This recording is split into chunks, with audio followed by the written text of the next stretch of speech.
Ladies and gentlemen, boys and girls, I wanted to share with you 3 poems in honor of the community poetry reading space that ran in Austin until the pandemic.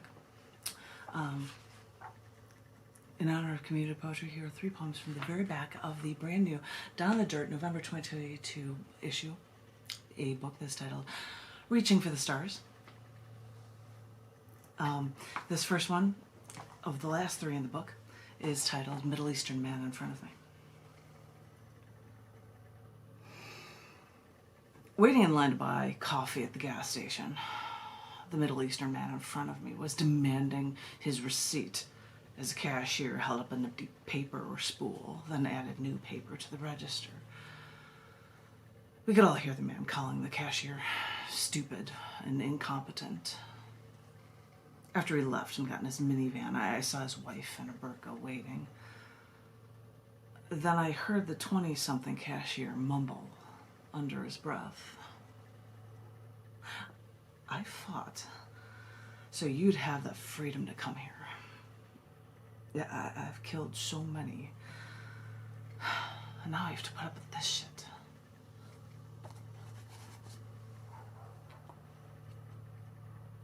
That's all for that one.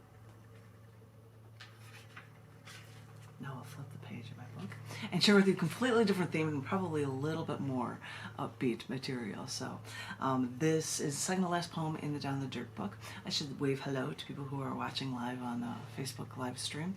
But this poem is titled Star Trek, Star Wars, and Stormtroopers.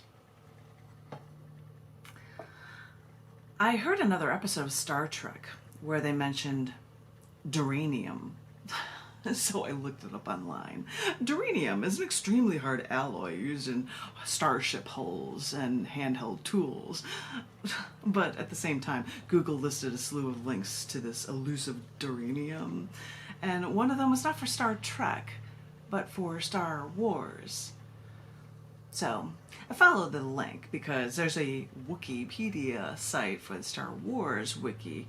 The Revenge of the Sith novel explains that duranium is stronger than either transparasteel or bronzium. Oh, I could go on about the details about these imaginary substances, but it just made me laugh when I heard terms used in Star Trek that were also used in Star Wars. Then, of course, my mind went to Star Wars again, because if you don't have a science fiction for ideas, you might just use history itself. Because the only difference between the Stormtroopers and Star Wars is that they wore white versus Nazi brown shirt Stormtroopers. Because like the Nazi SS, the brown shirts of the Stormtroopers, when they all arrived en masse, their uniforms made them all blend into one large force that no one individual could flee. I know, Stormtroopers in Star Wars covered their faces with their headgear, but that trick may have been the one thing that made the soldiers better than the SS. They could still say they were only following orders. And this way, it's much harder to identify your enemy if you can't even see them in the face. So I gave you some science fiction for a poem there, but I've got one more poem. It's the absolute last one in this book as I turn the page to the last one. And this is another one about astronomy, I suppose. I hope you enjoy it. It's called Outer Space and the Sound of Silence.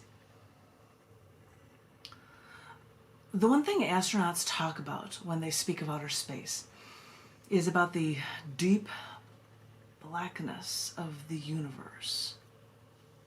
That without our atmosphere giving sun particles something to bounce off of, the vastness of space is an empty void. But the one thing they never talk about when they speak of outer space is the sounds they hear when they're out there. Who knows? Maybe they're just so preoccupied seeing through the universe. Maybe it's only hearing their own heavy breathing.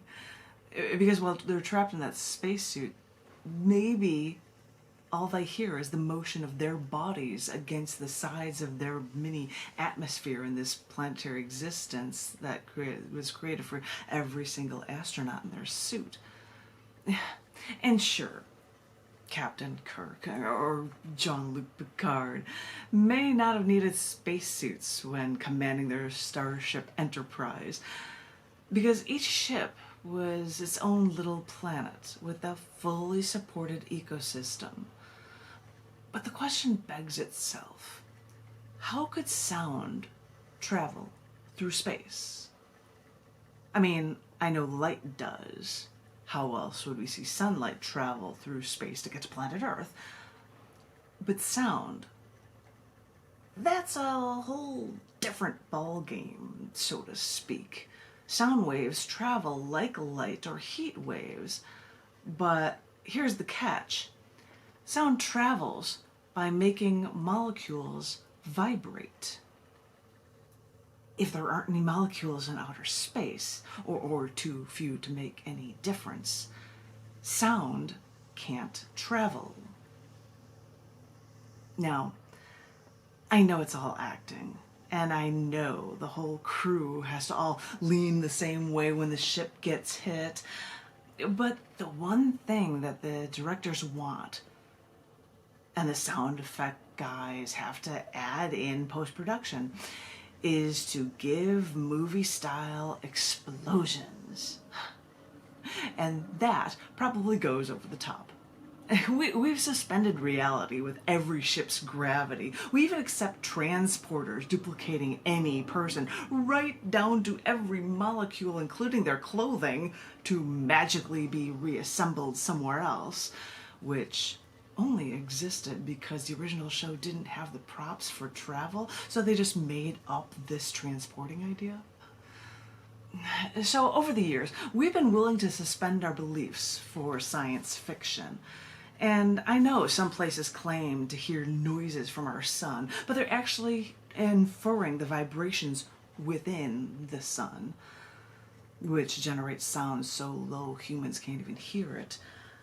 But they have to speed the sun's vibrations by 42,000 times or something. So 40 days of vibrations are condensed into like 5 seconds, so that we humans can ascribe sound to anything outside our atmosphere. Because astronomers because resonances inside our sun is sound bouncing through the gases inside of our sun, not the sun relaying music to our ears. So, okay, Gene Roddenberry, we get it. Make the mystery of outer space sound bigger than life by giving us a sense we lose in space. And Jean-Luc Picard, and you too, James Tiberius Kirk. We'll thank the Foley artists as well as the actors for giving us more than science alone ever could. End of the book. Okay, you got some weird science fiction stuff and poetry reading here in honor of the community poetry open mic that happened in North Austin until the pandemic hit and it closed down. So I do this in honor of host Tom Woodruff, who would have these readings on the first Wednesday of every month from 1 to 3 p.m. Central Standard Time in the afternoon in the bookstore, which is why I sit here around books right now to make it feel a little bit more like the familiar for that open mic. Thank you so very much for listening.